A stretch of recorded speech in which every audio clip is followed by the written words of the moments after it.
بسم اللہ الرحمن الرحیم حامیم عین سین قاف۔ خدائے حمید و مجید اور علیم و سمیع و قدیر کا ارشاد ہے کہ كذلك يوحي إليك وإلى الذين من قبلك الله العزيز الحكيم۔ یہ ہے وہ طریق جس کے مطابق وہ تیری طرف اس کتاب کو بذریعہ وحی نازل کر رہا ہے۔ اسی طرح اس نے انبیاء سابقہ کی طرف وحی نازل کی تھی۔ اس خدا نے جو حکمت اور حکومت کا مالک ہے، وہ بڑا صاحب غلبہ و تسلط ہے، لیکن اس کا غلبہ یکسر حکمت پر مبنی ہے، دھاندلی کا تسلط نہیں۔ له ما في السماوات وما في الأرض وهو العلي العظيم۔ کائنات کی پستیوں اور بلندیوں میں جو کچھ ہے سب اس کے متعین کردہ پروگرام کی تکمیل کے لیے سرگرم عمل ہے۔ ہر طرح کی عظمت اور بلندی اس کے لیے ہے۔ تكاد السماوات يتفطرن من فوقهن والملائكة يسبحون بحمد ربهم ويستغفرون لمن في الأرض ألا إن الله هو الغفور الرحيم۔ اس کے برعکس انسانوں نے اپنے معاشرے کا جو ان کے خود وضع کردہ آئین و دستور کے مطابق متشکل ہوتا اور چلتا ہے ایسا حشر کر رکھا ہے اور اسے اس طرح فساد انگیزیوں اور خون ریزیوں کی آماج گاہ بنا رکھا ہے کہ بعید نہ تھا کہ ان پر آسمان پھٹ پڑتا، لیکن انسان یہ تباہی اپنی دنیا میں ہی مچا سکتا ہے۔ کائناتی نظام اس کی دستبرد سے باہر ہے، وہ اس کے احاطۂ اقتدار میں نہیں، اس لیے وہ محفوظ ہے۔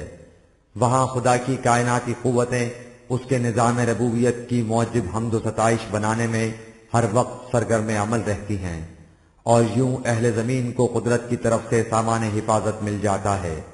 حقیقت یہ ہے کہ یہ خدا کا پروگرام ہے جس کی روح سے انسان یوں تباہیوں سے محفوظ ہے اور اسے سامان و نشوونما مل رہا ہے، ورنہ یہ تو اپنے آپ کو ختم کر کے چھوڑتا۔ والذين اتخذوا من دونه أولياء الله حفيظ عليهم وما أنت عليهم بوكيل۔ یہ سب اس لیے ہے کہ کائنات میں صرف ایک خدا کا اختیار و اقتدار ہے۔ جو لوگ اس کے علاوہ اوروں کو اپنا کارساز و کار فرما سمجھتے ہیں وہ اس کی نگاہوں میں ہیں، ان سے خدا کا قانون مکافات خود نپٹ لے گا۔ اے رسول، ان کا معاملہ تیرے سپرد نہیں کیا گیا۔ وَكَذَلِكَ أَوْحَيْنَا إِلَيْكَ قُرْآنًا عَرَبِيًّا لِتُنذِرَ أُمَّ الْقُرَى وَمَنْ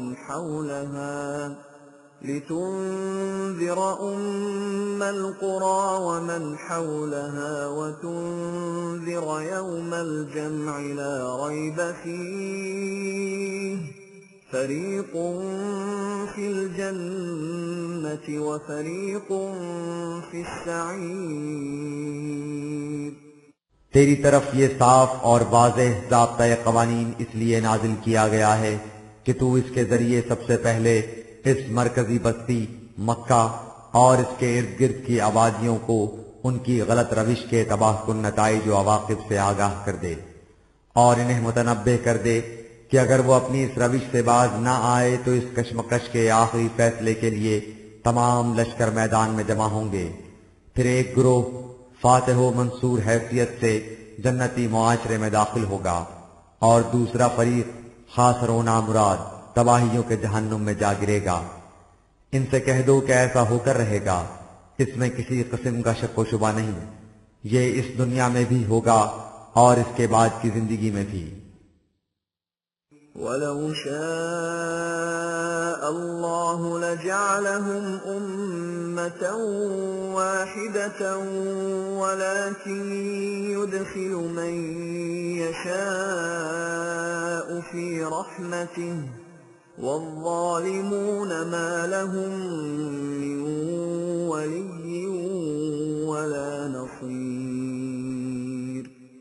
یہ ٹھیک ہے کہ اگر اللہ کی مشیت ایسی ہوتی تو وہ تمام انسانوں کو پیدا ہی اس طرح کرتا کہ وہ سب کے سب حیوانات کی طرح ایک ہی راستے پر چلنے پر مجبور ہوتے، اس لیے نہ ان میں اختلاف کی استعداد ہوتی نہ حق و باطل کی یہ کشمکش ہوتی، لیکن اس کی مشیت اس سے مختلف تھی۔ اس نے انسانوں کو صاحب اختیار و ارادہ بنایا ہے اور اس بات کا فیصلہ ان پر چھوڑ دیا ہے کہ ان میں سے جو چاہے صحیح راستہ اختیار کر کے اپنے آپ کو خدا کی رحمتوں اور برکتوں کا مستحق بنا لے، اور جو چاہے اس سے سرکشی اختیار کر لے، لیکن اسے اچھی طرح سمجھ لے کہ اس طرح سرکشی اختیار کرنے والوں کا انجام تباہی اور بربادی ہوگا، اور ان کا کوئی کارساز اور مددگار نہیں ہوگا جو انہیں اس تباہی سے بچا لے۔ أَمِ اتَّخَذُوا مِن دُونِهِ أَوْلِيَاءَ فَاللَّهُ هُوَ الْوَلِيُّ وَهُوَ يُحْيِي الْمَوْتَى وَهُوَ عَلَى كُلِّ شَيْءٍ قَدِيرٌ۔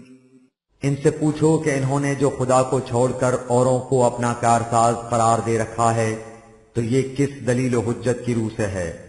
کارساز صرف خدا ہی ہو سکتا ہے، وہی مردوں کو زندگی عطا کرتا ہے، اس نے تمام چیزوں کے پیمانے مقرر کر رکھے ہیں جن پر اسے پورا کنٹرول حاصل ہے۔ وَمَا اخْتَلَفْتُمْ فِيهِ مِنْ شَيْءٍ فَحُكْمُهُ إِلَى اللَّهِ ذَلِكُمُ اللَّهُ رَبِّي عَلَيْهِ تَوَكَّلْتُ وَإِلَيْهِ أُنِيبُ۔ یہ ٹھیک ہے کہ طبائع کے اختلاف اور مختلف رجحانات و میلانات کی وجہ سے تم میں مختلف امور میں باہمی اختلاف ہوگا۔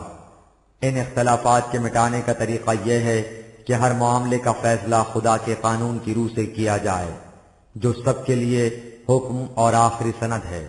یہ ہے وہ اللہ جو میرا نشوونما دینے والا ہے، اسی پر میرا بھروسہ ہے اور میں ہر معاملے میں اسی کے قانون کی طرف رجوع کرتا ہوں۔ فاطر السماوات والأرض جعل لكم من أنفسكم أزواجا ومن الأنعام أزواجا يذرأكم فيه ليس كمثله شيء وهو السميع البصير۔ اسی نے اس تمام کائنات کو پیدا کیا ہے، تمہارے لیے تمہاری ہی جنس سے جوڑے بنائے ہیں جو ایک دوسرے کے رفیق بنتے ہیں، اسی طرح مویشیوں کے بھی جوڑے ہیں، اس طرح اس نے تمہاری نسل کو پھیلانے کا انتظام کر رکھا ہے۔ خدا کی مانند کوئی اور نہیں ہو سکتا جو یہ کچھ کر سکے، اس کے مثل کوئی شے نہیں۔ تم اس کی صفات کو تو سمجھ سکتے ہو، اس کی ذات کی کناء و حقیقت کو نہیں سمجھ سکتے، وہ کسی مثال سے بھی نہیں سمجھائی جا سکتی، اس لیے کہ اس کی مثل کوئی شے نہیں، وہ سب کچھ سنتا اور سب کچھ دیکھتا ہے۔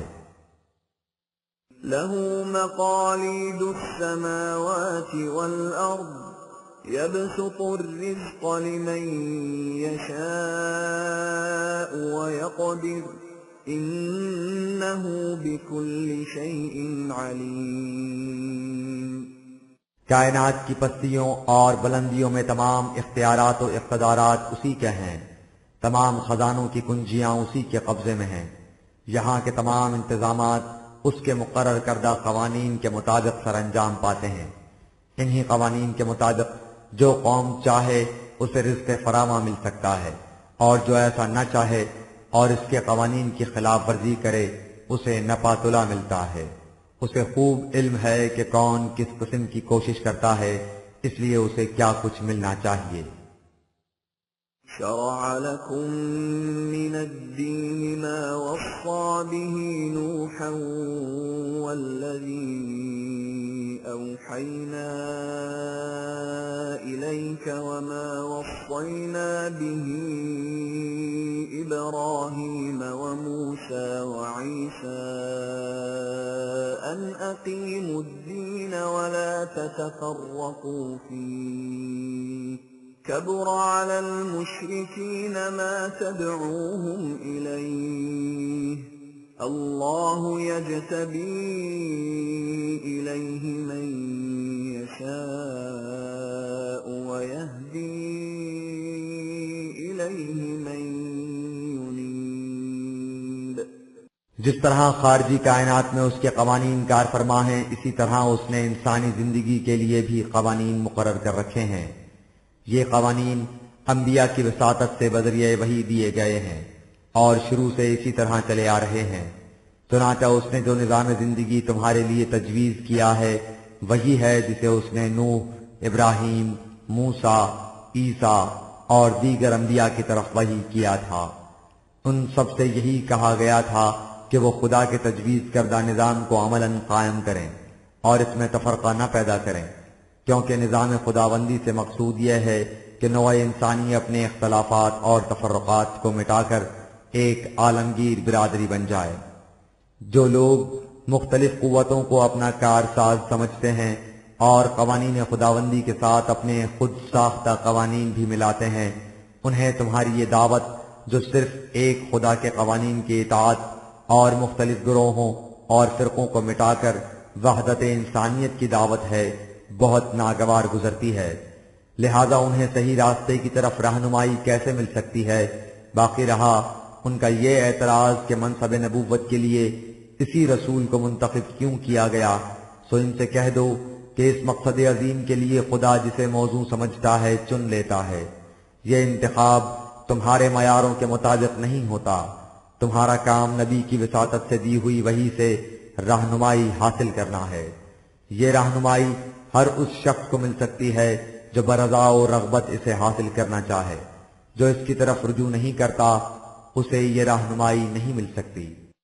وما تفرقوا إلا من بعد ما جاءهم العلم بغيا بينهم ولولا كلمة سبقت من ربك إلى أجل مسمى لقضي بينهم وَإِنَّ الَّذِينَ أُورِثُوا الْكِتَابَ مِنْ بَعْدِهِمْ لَفِي شَكٍّ مِّنْهُ مُرِيبٍ۔ اب رہا یہ سوال کہ جب دین شروع سے ایک ہی تھا تو پھر مختلف مذاہب کیسے وجود میں آ گئے اور لوگوں میں اس قدر اختلافات کیسے رونما ہو گئے؟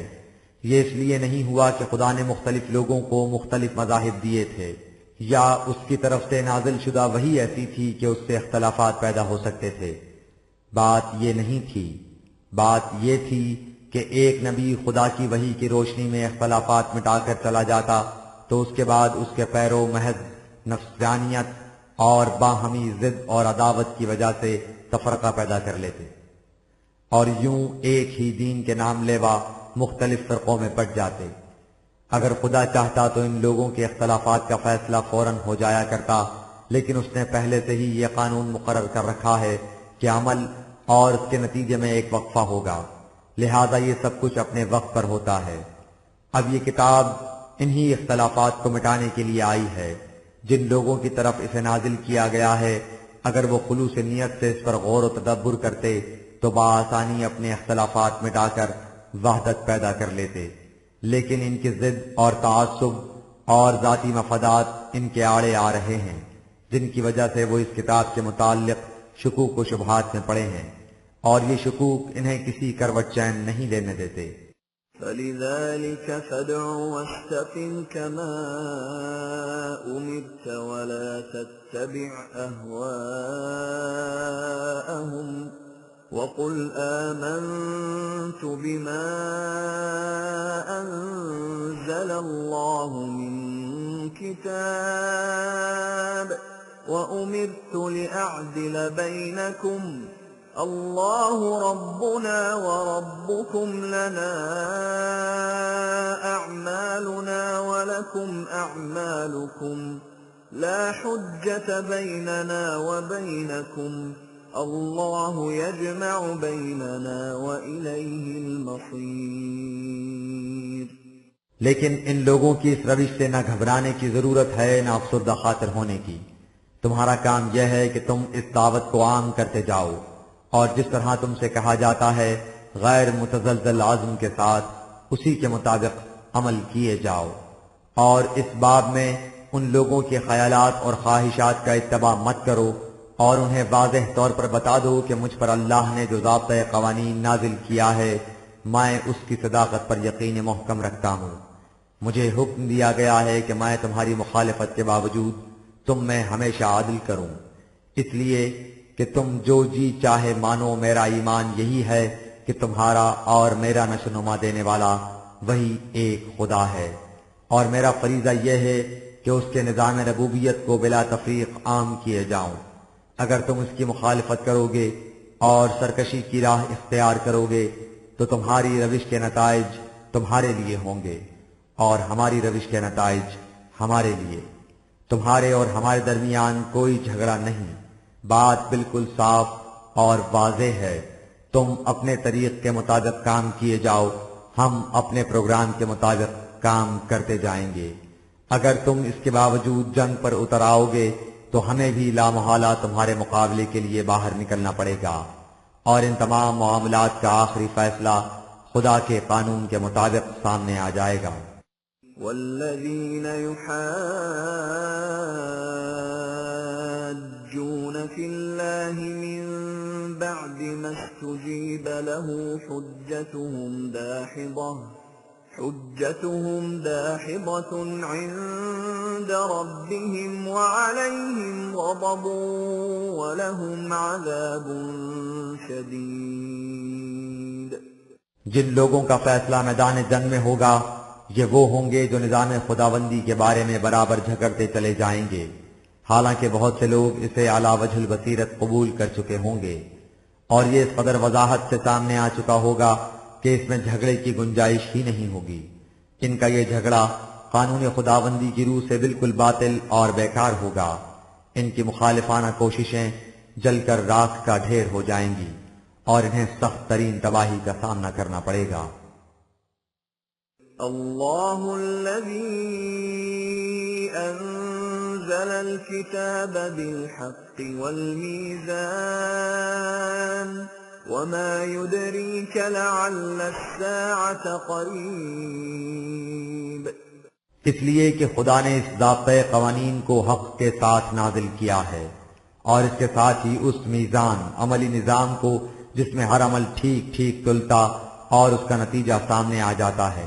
لہذا یہ مخالفین خود دیکھ لیں گے کہ ان کی مخالفت کا نتیجہ کیا ہوتا ہے.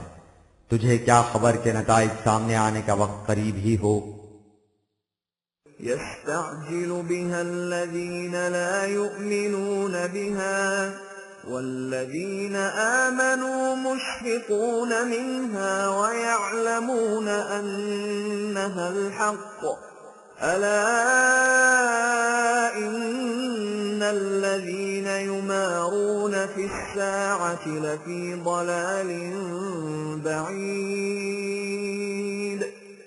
جو لوگ خدا کے قانون مکافات پر ایمان نہیں رکھتے شور مچاتے ہیں کہ وہ انقلاب جس میں نتائج سامنے آ جائیں گے جلدی کیوں نہیں آ جاتا، لیکن جو لوگ اس پر ایمان رکھتے ہیں وہ جانتے ہیں کہ اس انقلاب کا آنا ایک حقیقت ہے، لیکن اس کے ساتھ ہی وہ اس کا بھی احساس رکھتے ہیں کہ اس میں کس قدر صبر آزما مراحل میں سے گزرنا پڑے گا، اس لیے وہ اس سے خائف رہتے ہیں.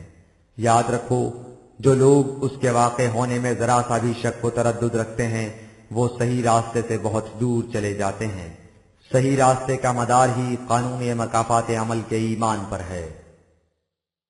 اللہ لطیف بعباده يرزق من يشاء وهو القوي العزیز.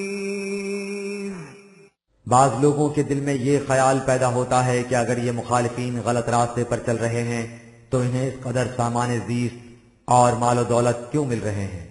اس کی وجہ یہ ہے کہ جہاں تک رزق کا معاملہ ہے خدا اپنے بندوں سے نرمی برتتا ہے۔ اس نے حصول رزق کے لیے قاعدے مقرر کر رکھے ہیں۔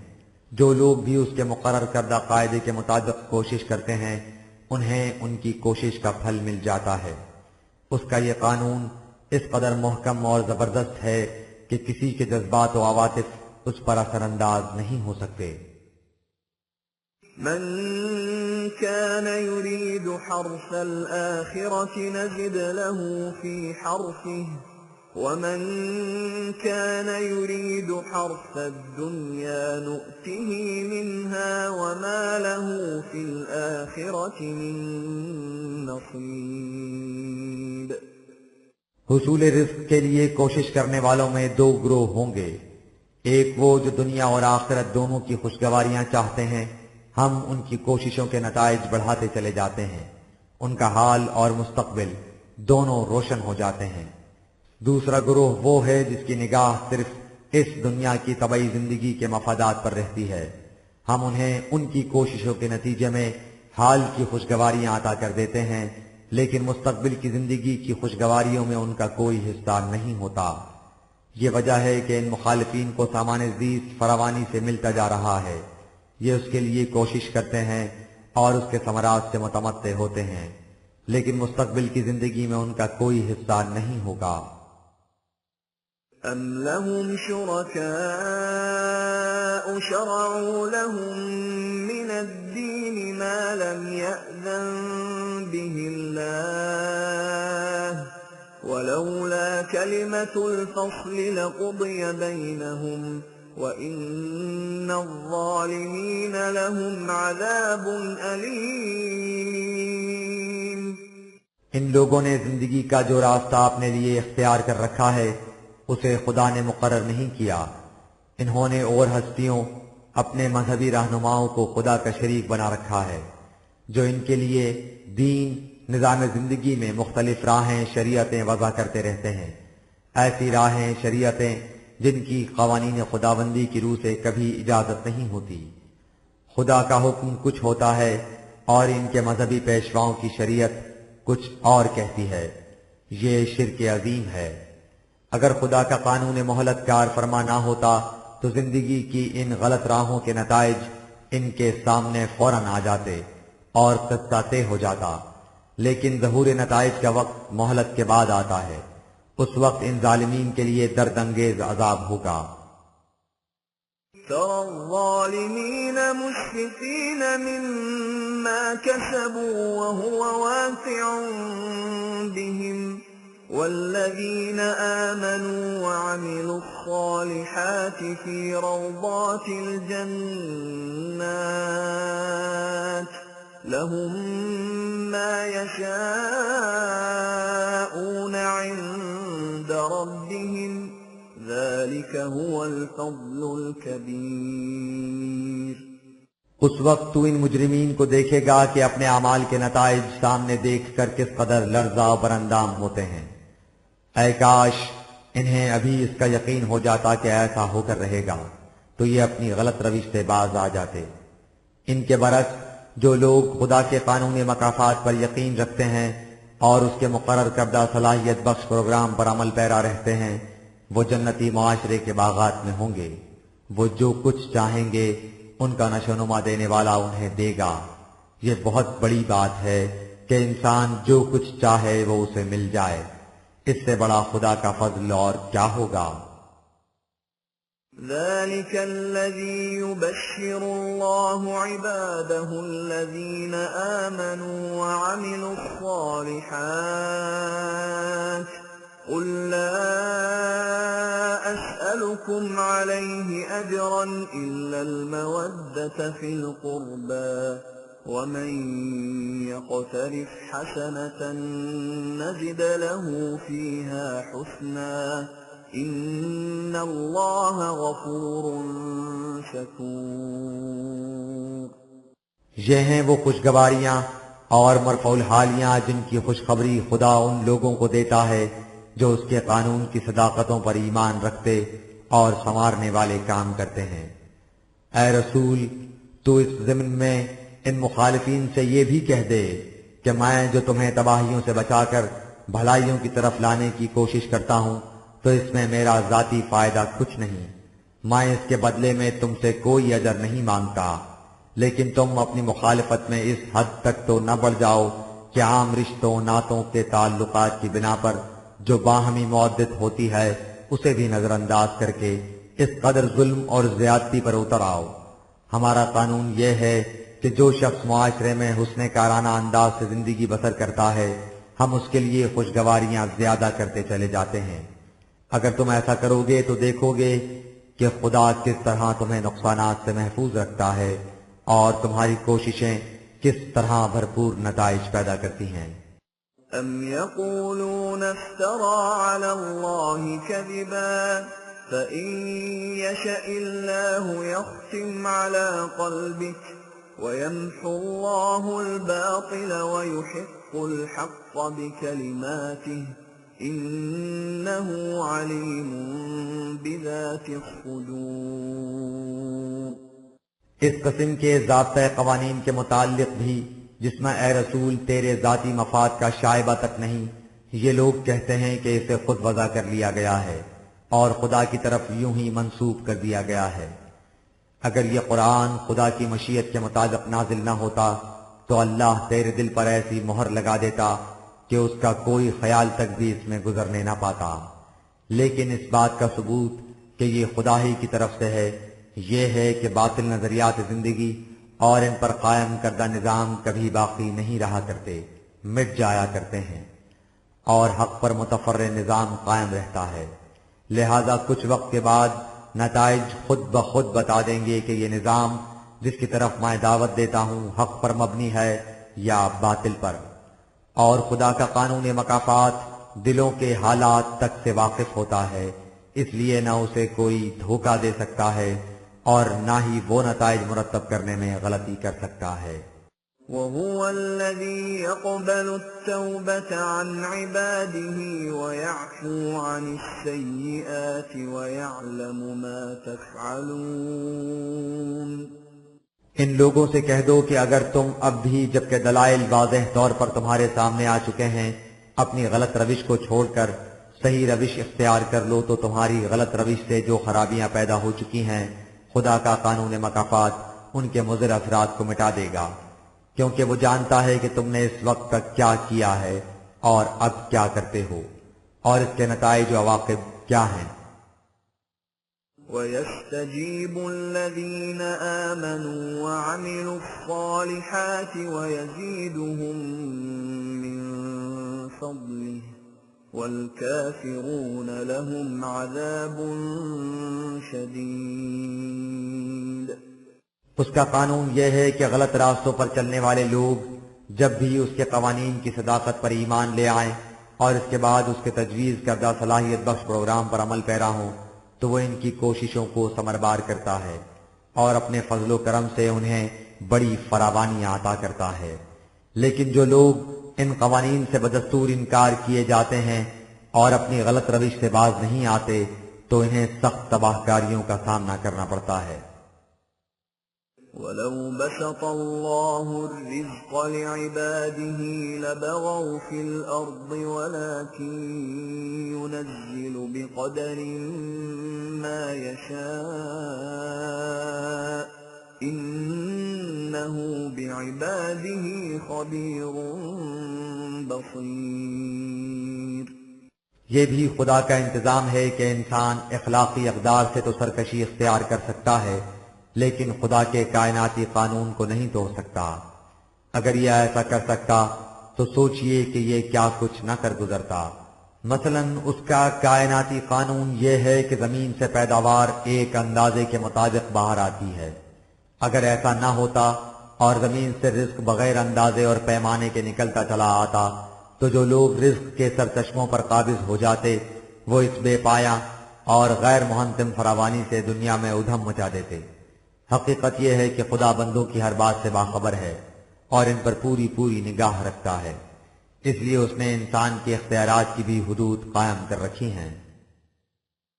وَهُوَ الَّذِي يُنَزِّلُ الْغَيْثَ مِن بَعْدِ مَا قَنَطُوا وَيَنشُرُ رَحْمَتَهُ وَهُوَ الْوَلِيُّ الْحَمِيدُ۔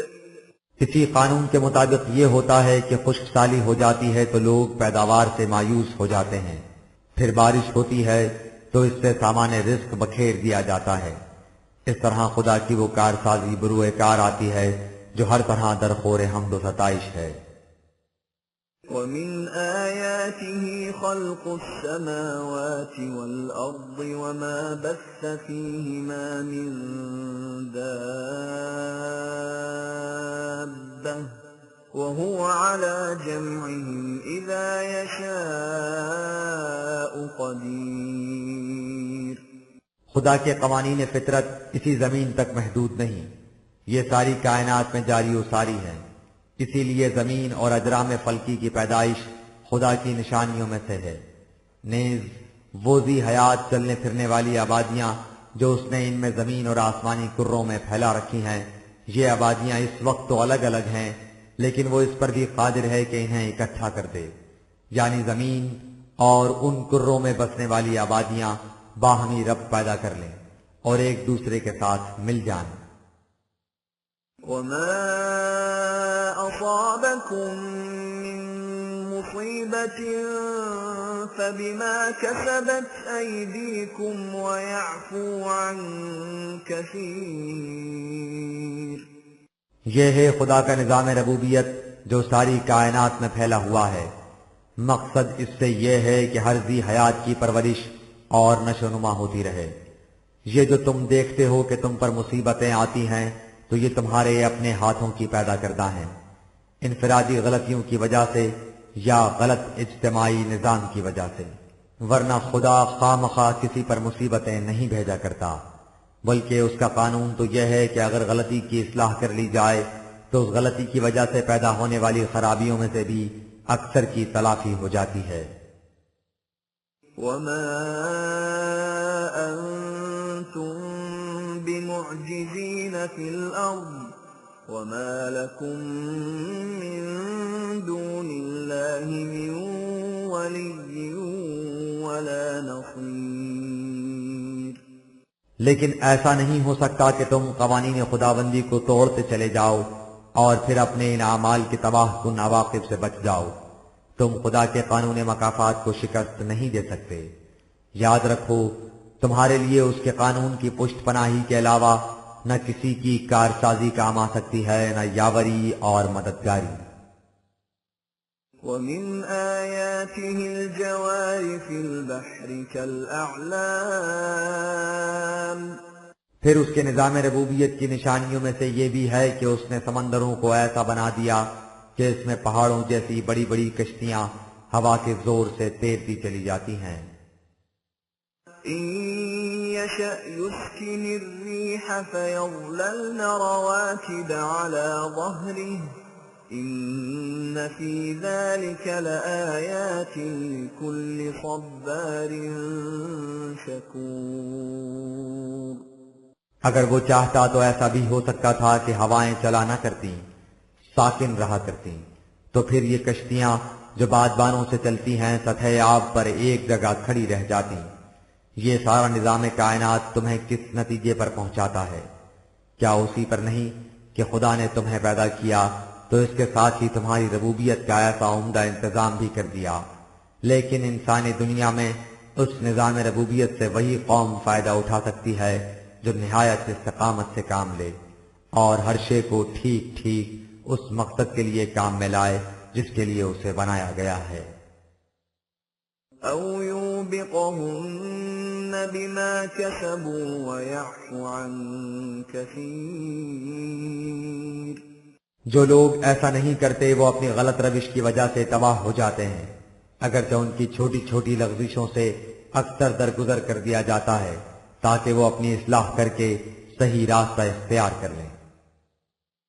وَيَعْلَمَ الَّذِينَ يُجَادِلُونَ فِي آيَاتِنَا مَا لَهُم مِّن محيص اس سے ان لوگوں کو جو ہمارے قوانین کے برسر حق ہونے کے بارے میں جھگڑے نکالتے رہتے ہیں اور ان سے سرکشی برتتے ہیں، آخر الامر پتہ چل جاتا ہے کہ ان کے لیے بھاگنے کی کوئی جگہ نہیں۔ خدا کے قانون مکافات کی گرفت سے کوئی نہیں بچ سکتا۔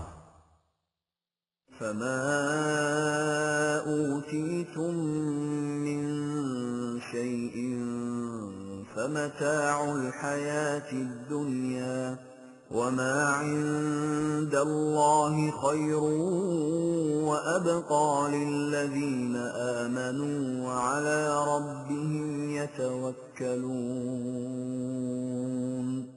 یہ اس نظام ربوبیت کا ذکر ہے جس کا تعلق انسان کی طبعی زندگی سے ہے۔ اسی طرح خدا کا وہ نظام بھی جس سے انسان کی انسانی زندگی کی نشو و نما ہوتی ہے، یہ نظام وحی کے ذریعے دیا گیا ہے۔ طبعی زندگی کی نشو و نما کا سلسلہ موت کے ساتھ ختم ہو جاتا ہے، لیکن انسان کی انسانی زندگی کی نشو و نما کا سلسلہ جو طبعی نشو و نما سے کہیں بہتر ہے، آگے چلتا اور باقی رہتا ہے، اس میں تغیر نہیں ہوتا۔ لیکن اس سے وہی لوگ بہرایاب ہوتے ہیں جو خدا کی عطا کردہ مستقل اقدار پر ایمان رکھتے ہیں اور ان کی محکمیت پر پورا پورا بھروسہ رکھتے ہیں۔ والذين يجتنبون كبائر الإثم والفواحش وإذا ما غضبوا هم يغفرون۔ یہ وہ لوگ ہیں جو ایسے جرائم سے مجتنب رہتے ہیں جن سے انسانی ذات میں ضعف اور اضمحلال پیدا ہو جائے، یا جن سے طبیعت میں بخل اور بے حیائی کے انسانیت سوز رجحانات بیدار ہو جائیں۔ ہاں کبھی بھول چوک سے کوئی چھوٹی موٹی لغزش ہو جائے جس پر وہ بعد میں خود نادم ہوں تو اور بات ہے، اور جب آپس میں کسی سے سہون ایسی بات ہو جائے جس سے طبیعت میں طیش آ جائے تو اس شخص سے درگزر کر دیتے ہیں، اسے نقصان نہیں پہنچاتے۔ والذين استجابوا لربهم وأقاموا الصلاة وأمرهم شورى بينهم ومما رزقناهم ينفقون۔ یہ وہ لوگ ہیں جو خدا کے نظام ربوبیت کے قیام کی دعوت پر لبیک کہتے ہوئے آگے بڑھتے ہیں، اس کے قوانین کی اطاعت کرتے ہیں، نظام صلاۃ پر کاربند رہتے ہیں جو انہیں یہ سکھاتا ہے کہ تمام امور کے فیصلے قوانین خداوندی کی حدود میں رہتے ہوئے باہمی مشاورت سے ہونے چاہیے، اور جو سامان زیست انہیں حاصل ہو اس میں سے بقدر اپنی ضروریات کے رکھ کر باقی نوع انسان کی ربوبیت عامہ کے لیے کھلا رہنا چاہیے۔ والذين إذا أصابهم البغي هم ينتصرون۔ یہ لوگ اس طرح ایک برادری کے افراد بن کر زندگی بسر کرتے ہیں کہ جب ان پر کسی کی طرف سے زیادتی ہوتی ہے تو یہ سب مل کر اپنے بچاؤ کا انتظام کرتے ہیں اور زیادتی کرنے والے سے بدلہ لیتے ہیں۔ وجزاء سيئة سيئة مثلها فمن عفا وأصلح فأجره على الله إنه لا يحب الظالمين۔ لیکن اس بدلہ لینے میں بھی اس اصول کو پیش نظر رکھتے ہیں کہ سزا جرم کے مطابق ہو، اس سے بڑھ نہ جائے، لیکن اگر وہ دیکھتے ہیں کہ زیادتی کرنے والا اپنے کیے پر نادم ہے اور اگر اسے معاف کر دیا جائے تو اس کی اصلاح ہو سکتی ہے تو اس سے درگزر کرتے ہیں۔ ان کی یہ روش قانون خداوندی کے مطابق بہترین نتائج پیدا کرتی ہے۔ وہ کسی پر ظلم اور زیادتی کسی حال میں بھی نہیں کرتے، اس لیے کہ وہ قوانین خداوندی کا اتباع کرتے ہیں، اور ظلم اور زیادتی قانون خداوندی کی روح سے بڑی ناپسندیدہ بات ہے۔ وَلَمَنِ انتصر بعد ظلمه فأولئك ما عليهم من سبيل۔ جیسا کہ پہلے کہا گیا ہے، وہ ظلم اور زیادتی کا بدلہ لیتے ہیں، اور ظاہر ہے کہ قانون عدل کے مطابق ایسا کرنا کوئی جرم نہیں، بلکہ اس سے جرائم کی روک تھام ہوتی ہے۔ إنما السبيل على الذين يظلمون الناس ويبغون في الأرض بغير الحق أولئك لهم عذاب أليم۔ جرم یہ ہے کہ دوسروں پر ظلم اور زیادتی کی جائے اور قوت کے نشے میں بدمست ہو کر ناحق ملک میں ادھم مچا دیا جائے۔ یہ وہ لوگ ہیں جو الم انگیز سزا کے مستحق ہیں۔ وَلَمَن صَبَرَ وَغَفَرَ إِنَّ ذَلِكَ لَمِنْ عَزْمِ الْأُمُورِ۔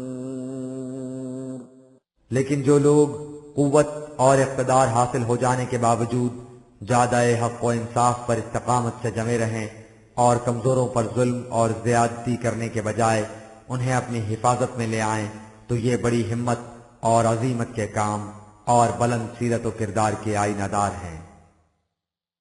وَمَن يُضْلِلِ اللَّهُ فَمَا لَهُ مِن وَلِيٍّ مِّن بَعْدِهِ وَتَرَى الظَّالِمِينَ لَمَّا رَأَوُا الْعَذَابَ يَقُولُونَ هَلْ إِلَىٰ مَرَدٍّ مِّن سَبِيلٍ۔ لیکن جو شخص قانون خداوندی کا دامن ہاتھ سے چھوڑ کر غلط راستہ اختیار کر لے تو اس کے اس فیصلے کے بعد اس کا کوئی کارساز اور سرپرست نہیں ہو سکتا۔ اس قسم کی سرکشی اختیار کرنے والوں کا حال یہ ہوگا کہ جب وہ عذاب کو اپنے سامنے دیکھیں گے تو چلا اٹھیں گے کہ کیا اس کے واپس چلے جانے کی کوئی سبیل ہو سکتی ہے؟ وَتَرَاهُمْ يُعْرَضُونَ عَلَيْهَا خَاشِعِينَ مِنَ الذُّلِّ يَنظُرُونَ مِن طَرْفٍ خَفِيٍّ وَقَالَ الَّذِينَ آمَنُوا إِنَّ الْخَاسِرِينَ الَّذِينَ خَسِرُوا أَنفُسَهُمْ وَأَهْلِيهِمْ يَوْمَ الْقِيَامَةِ أَلَا إِنَّ الظَّالِمِينَ فِي عَذَابٍ مُقِيمٍ۔ جب وہ اس عذاب کے روبرو لائے جائیں گے تو اس وقت ان کی سرکشی اور رعونت سب ختم ہو چکی ہوگی۔ وہ نہایت عاجزی اختیار کیے ہوں گے اور کنکھیوں سے ادھر ادھر دیکھیں گے کہ کیا ان پر کوئی ترس کھاتا ہے، اور ایمان والے ان سے کہیں گے کہ تم نے دیکھ لیا کہ آخر الامر نقصان میں وہی لوگ رہے جنہوں نے پیش پا افتادہ مفاد پر نگاہ رکھی اور مستقبل کی زندگی کو نظر انداز کر دیا، اور اس طرح خود بھی تباہ ہوئے اور اپنے ساتھ اپنے ہمنوا متعلقین کو بھی لے ڈوبے۔ یہ لوگ ایک مستقل عذاب میں رہیں گے۔ وَمَا كَانَ لَهُم مِّنْ أَوْلِيَاءَ يَنصُرُونَهُم مِّن دُونِ اللَّهِ وَمَن يُضْلِلِ اللَّهُ فَمَا لَهُ مِن سَبِيلٍ۔ اس وقت کوئی سرپرست ایسا نہ ہوگا جو ان کی کچھ بھی مدد کر سکے، اس لیے کہ سرپرست اور کارساز تو صرف خدا کا قانون ہو سکتا تھا جسے انہوں نے چھوڑ رکھا تھا، اور یہ حقیقت ہے کہ جو خدا کے قانون کو چھوڑ کر غلط راستے اختیار کر لے اسے فلاح و بہبود کا راستہ مل ہی نہیں سکتا۔ استجیبوا لربکم من قبل ان یأتی یوم لا مرد له من اللہ ما لکم من ملجأ یومئذ وما لکم من نکیر۔ لہذا اے رسول تم ان سے کہہ دو کہ تم اپنے خدا کی اس دعوت پر لبیک کہو اور اس کے احکام و قوانین کی اطاعت کرو قبل اس کے کہ خدا کی طرف سے وہ انقلاب آ جائے جو آ کر واپس نہیں جایا کرتا۔ اس وقت نہ تو تمہیں کہیں پناہ مل سکے گی اور نہ ہی تم اپنے جرائم سے انکار کر کے بچ سکو گے۔ فَإِنْ أَعْرَضُوا فَمَا أَرْسَلْنَاكَ عَلَيْهِمْ حَفِيظًا إِنْ عَلَيْكَ إِلَّا الْبَلَاغُ وَإِنَّا إِذَا أَذَقْنَا الْإِنسَانَ مِنَّا رَحْمَةً فَرِحَ بِهَا وَإِن تُصِبْهُمْ سَيِّئَةٌ بِمَا قَدَّمَتْ أَيْدِيهِمْ فَإِنَّ الْإِنسَانَ كَفُورٌ۔ اگر یہ سب کچھ واضح کر دینے کے بعد بھی یہ لوگ اس دعوت سے اعراض کریں تو پھر اے رسول تمہارے ذمے اور کچھ نہیں، ہم نے تمہیں ان پر داروغہ مقرر نہیں کیا کہ تو انہیں مار مار کر سیدھے راستے پر چلائے، تیرے ذمے فقط یہ ہے کہ تو اس ضابطۂ ہدایت کو ان تک پہنچا دے۔ ان کا یہ اعراض و انکار اس لیے ہے کہ انہیں اس وقت سامان زیست کی فراوانیاں حاصل ہیں، اور انسان کی کیفیت یہ ہے کہ جب اسے زندگی کی خوشگواریاں حاصل ہوتی ہیں تو یہ اکڑنے اور اترانے لگ جاتا ہے، اور جب اس پر کوئی مصیبت آتی ہے تو اس کا سارا الزام خدا پر دھرتا ہے، حالانکہ وہ مصیبت خود اس کے اپنے ہاتھوں کی لائی ہوئی ہوتی ہے۔ حقیقت یہ ہے کہ انسان بڑا ہی ناشکرا واقع ہوا ہے۔ لِلَّهِ مُلْكُ السَّمَاوَاتِ وَالْأَرْضِ يَخْلُقُ مَا يَشَاءُ يَهَبُ لِمَن يَشَاءُ إِنَاثًا وَيَهَبُ لِمَن يَشَاءُ الذُّكُورَ۔ ان کے اس اعراض و انکار سے خدا کا کیا بگڑتا ہے؟ کائنات کی پستیوں اور بلندیوں میں سارا اقتدار و اختیار اسی کا ہے، اور کائنات کا تمام نظم و نسق اسی کے قوانین کے تابع چلتا ہے، حتیٰ کہ انسان کی طبعی زندگی بھی اس کے قوانین کے احاطے سے باہر نہیں۔ اس کے قوانین کے مطابق تخلیق کا یہ محیر العقول سلسلہ جاری ہے، اس میں خود انسانی تخلیق بھی شامل ہے، جس کی روح سے کسی کے ہاں صرف لڑکیاں پیدا ہوتی ہیں اور کسی کے ہاں صرف لڑکے۔ أَوْ يُزَوِّجُهُمْ ذُكْرَانًا وَإِنَاثًا وَيَجْعَلُ مَن يَشَاءُ عَقِيمًا إِنَّهُ عَلِيمٌ قَدِيرٌ۔ اور کسی کے ہاں لڑکیاں اور لڑکے دونوں، اور کسی کے ہاں اولاد ہی نہیں ہوتی، یہ سب کچھ اس کے مقرر کردہ قوانین کے مطابق ہوتا ہے جن کی بنیاد علم خداوندی پر ہے۔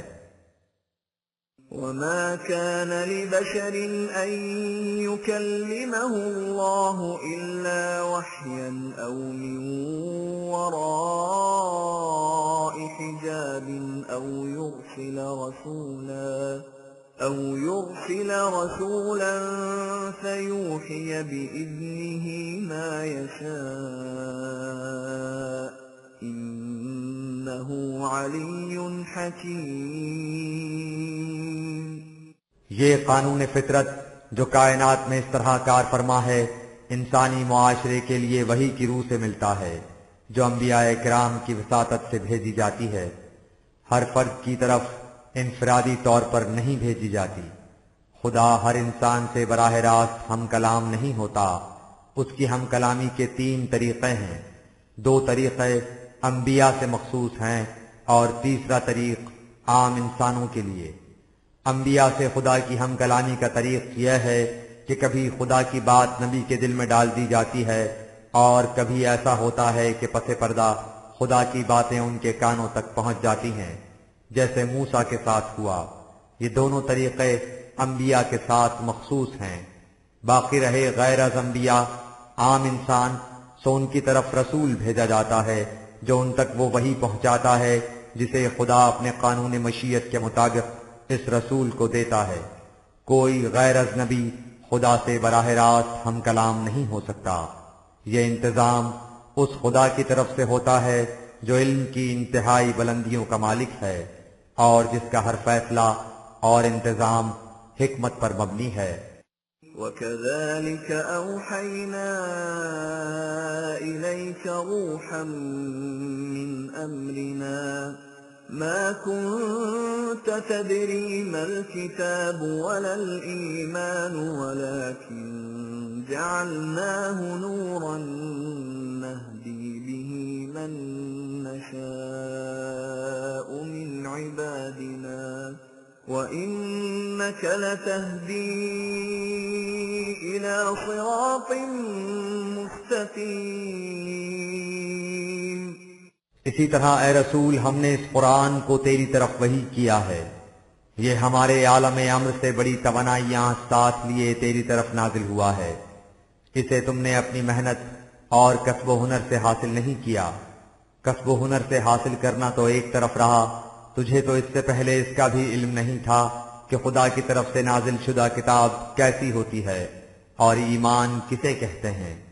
ہم نے اس قرآن کو جگمگاتا ہوا نور بنا دیا ہے، جس سے ہم اپنے بندوں کو اپنے قانون مشیت کے مطابق زندگی کا صحیح راستہ دکھاتے ہیں، اور وہ قانون مشیت یہ ہے کہ جو شخص عقل و فکر سے کام لے کر اس کی طرف رجوع کرے وہ اس سے رہنمائی حاصل کر سکتا ہے۔ اسی طریق کے مطابق اے رسول تو بھی لوگوں کو زندگی کی سیدھی اور متوازن راہ کی طرف رہنمائی کرتا ہے۔ صراط الله الذي له ما في السماوات وما في الأرض ألا إلى الله تصير الأمور. اس خدا کی طرف لے جانے والی راہ کہ کائنات کی پستیوں اور بلندیوں میں جو کچھ ہے سب اس کے متعین کردہ پروگرام کی تکمیل کے لیے سرگرم عمل ہے، اور تمام امور اسی کے قانون کے مطابق سر انجام پاتے ہیں۔